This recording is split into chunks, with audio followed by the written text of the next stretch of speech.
ሰምታችኋል? በገዛ እጁ በራሱ እጅ ምላጭ ይዞ ነው አሉ ብልቱን ያሳረፈው ቆርጦ ያነሳው። እንደው ምን በድሎት ነው? በእግዚአብሔር ምን በድሎት ነው? እንደው ምን በድሎት ነው ያስቻለው?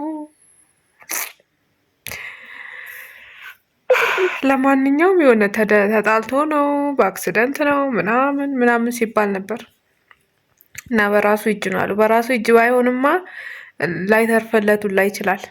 አሁንስ ቢሆን መትረፉ በምን ይታወቃል ብላችሁ ነው? ከዚህ በኋላ ምን ሴሉ ተነሳስቶ ምናምን ምናምን አገልግሎት ላይ ይውላል እንዴ ከዚህ በኋላ? ለማንኛውም በራሱ እጅ በራሱ ምላጭ እጁ ላይ አስይዘው ማለት ነው። በራሱ እጅ ነው አለው የቆረጠው። በቃ ሲቆርጠው ደንዝዞት እጁን አነሳሉ እጁን ከላው ላይ። እንደዛ ባይሆን ኖሮማ በቃ የሚተርፍም አይመስለኝም። እንደው ከዚህ በኋላ ልዋጭ ነው የሚሰጠው? ምንድን ነው የሚያደርገው? ምንስ ጥቅም ይጠቅማል ከዚህ በኋላ? ምን እንዴት?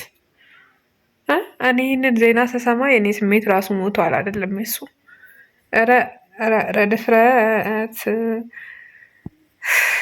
እኔ ግን ምን እንደበደለው ነው ማወቅ የፈለግኩት። ምን እንደበደለው ምን እንዳደረገው ነው ማወቅ የምፈልገው። ሰው እንዴት የራሱን አካል ይቆርጣል? ያውም ያንን የሆነች ነገር እንኳን ሊመታቸው እኮ የሆነች ነገር እንኳን ይመታናል ብለው እኮ ይሳቅቃሉ። ከዓይናቸው ብሌን በላይ ከዚች ዓይን በላይ እኮ የሚጠነቀቁት እዛ ነው። የሆነ ድንጋይ ነገር ቢወረወር ቶሎ ብሎም ዞር የሚለው ያንን ነው ለማዞር የሚጣጣረው ወንድ ልጅ። ለምን እዛ ጋር ከተመታ እንደማይተርፍ ነው የሚያስበው። እና በምን ሕሊና በምን እጅ ነው ተደፋፍሮ ምላጭ ይዞ ምናምን ራሱን ሊቆርጥ ሄደው? ምን ባይኖር አይሻለውም እንዴ? እሱን ቆርጦ ነፃ ሆኖ ለመኖር ፈልጎ ነው ወይስ ምን አስቦ ነው? ግን ለማንኛውም ሰፋፍተው ጠጋግነው ንብረቱን አስረከቡት አሉ።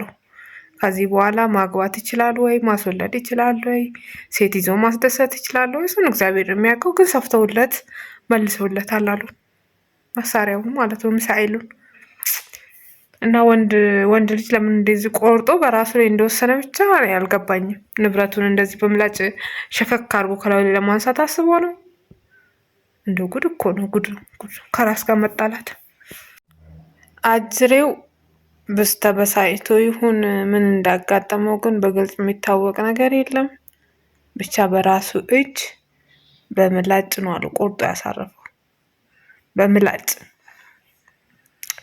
እና ብቻ ሙሉ በሙሉ ሴሎቹን ምናምን ቆርጦ አላነሳም፣ ግን ትንሽ ነው አሉ። እንደው ከጎኗ ነው አሉ ብድግ ያደረገው። ወዲያው ድንዝዝ ሲለው እጁን አንስቶ ነው መሰለኝ የተረፈለት። ብቻ ዘግናኝ ነው፣ ዘግናኝ ነው። አሁን እስኪ በምን አቅም ነው ከዚህ በኋላ በምን አቅም ነው? ይሄ ስሜት ቆራጭ የሆነ ድርጊት ነው ያደረገው የምር። እና ለማንኛውም ዶክተሮቹ ግን የሚደነቁ ናቸው ጋይስ። ሰፋፍተው ምናምን ጠጋግነው ምናምን ነገር መልሰውለታል አሉ። ያው ኦልሬዲ ስሜቱ ሞቷል። ከዚህ በኋላ ምንም አገልግሎትም የለውም ጥቅምም የለውም። ለልዋጭ እንኳን የሚለወጥ እንኳን አይደለም፣ ለልዋጭ እንኳን የሚሆን አይደለም። ይህን የሚያክል ንብረት ቆርጦ ከላሉ ጥሎ ያሳዝናል።